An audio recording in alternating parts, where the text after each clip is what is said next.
Los representantes de las Provincias Unidas. Las conmemoraciones, las efemérides me hacen un ruido muy particular. Tiene que ver también con el ciclo de la vida, ¿no?, que uno ha vivido. Piense en la escolaridad de aquellos de mi generación que ingresamos en la primaria a fines de los 60 y terminamos esa escolaridad a fines o mediados de los 80. En nuestra clase de introducción a la historia, desde hace 4 años, venimos planteándonos el interrogante de nuestra nación.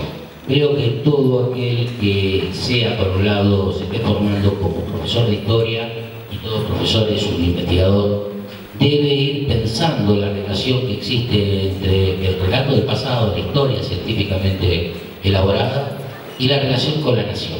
Este fenómeno tan de la modernidad que es la nación, ¿no? Y la nación es una pregunta esquiva, muy esquiva. Por eso hemos elegido como un material de lectura y como disparador aquella vieja pregunta que lanza Ernest Renan allá hacia fines del siglo XIX, ¿no?, justamente preguntando qué es una nación. Y Renan llega a partir de distintas negaciones y afirmaciones a una conclusión: la nación es un plebiscito a diario. Ahora, ¿cómo se plebiscita a diario una nación?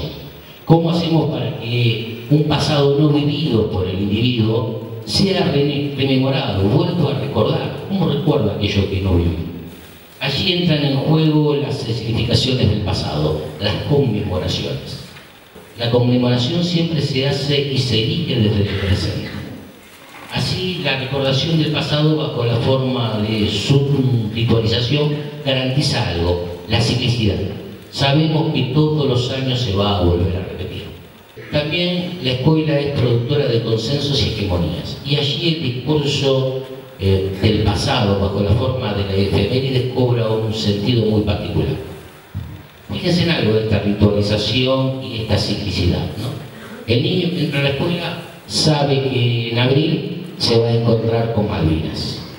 En mayo tiene la Revolución de Mayo, en julio viene la Independencia, en agosto San Martín, y en noviembre, cerrando el ciclo, se encuentra nuevamente desde hace pocos años la reafirmación de la soberanía, esta ciclicidad permanente. Y no estoy haciendo omisiones en este calendario escolar. Hay una fecha que también tiene 10 años de conmemoración, que es el Día de la Memoria, que inaugura este ciclo del calendario escolar. Y allí veíamos esto, ¿no? Es decir, en provincias como Mendoza o Corrientes hubo muchas resistencias a la conmemoración del Día de la Verdad, la Memoria y la Justicia. Muchas. Y ya no como docente de historia, sino como padre, me ha tocado participar en los actos escolares. Vuelvo a decir, uno iba como padre, pero llevando la mochila de ver esta ciclicidad que uno vivió. Y veía algo que escuchaban estos padres, ¿no? Padres de un barrio de clase media baja, como es Boedo, de la zona sur, y decían: esto es política, como si la historia no fuera también un campo de batalla, un campo de disputas. El pasado es un campo de disputas donde siempre hay una tensión permanente, y la conmemoración es eso también, una tensión permanente. Esta cuestión de la escenificación trae roles muy asignados. Lo venimos hablando y venimos haciendo sondeos permanentes con los alumnos, y les pedimos algo: que salgan a historiar, que salgan a indagar, que salgan a hacer ese pequeño trabajo de campo. Durante 4 años lo hemos venido haciendo, y salgan a preguntar en su círculo muy cercano, que tomen por generaciones, tomen personas de 18 a 30 años, de 35 a 50 y de 60 en adelante, y les pregunten justamente qué es una nación. Las respuestas son muy vagas, nadie tiene conciencia que es una nación. ¿Cómo ven un acto escolar? ¿Qué ven en el acto escolar? ¿Qué es una efemérides y qué es un prosa? Uno encuentra en la primera y última pregunta, distintas variaciones. Ahora, todos repiten lo mismo en cuanto a la efemérides. La escenificación ha permanecido invariable prácticamente en el tiempo.